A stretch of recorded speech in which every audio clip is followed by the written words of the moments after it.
আসসালামু আলাইকুম। আসলে স্বপ্ন দেখা সহজ, একদমই সহজ।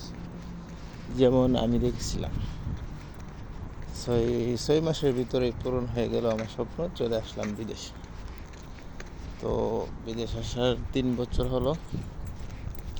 1 বছর ধরে চেষ্টা করতেছি, স্বপ্ন দেখতেছি বাড়ি যাব বাড়ি যাব, বাড়ি আর যাইতে পারতেছি না। তো আসলে বিদেশ যে একটা স্বপ্ন, এই স্বপ্নটা চেষ্টা করলে কয়েক মাসের ভিতরেই পূর্ণ হয়। কিন্তু বিদেশ আইসা যে আপনি বাড়ি যাইবেন, এটা হয়ে যায় একটা অনেক বড় স্বপ্ন। তো এই স্বপ্ন পূরণ করতে হলে 1 বছর, 2 বছর, 3 বছর চেষ্টা করতে হয় যে বাড়ি যাব বাড়ি যাব বাড়ি যাব।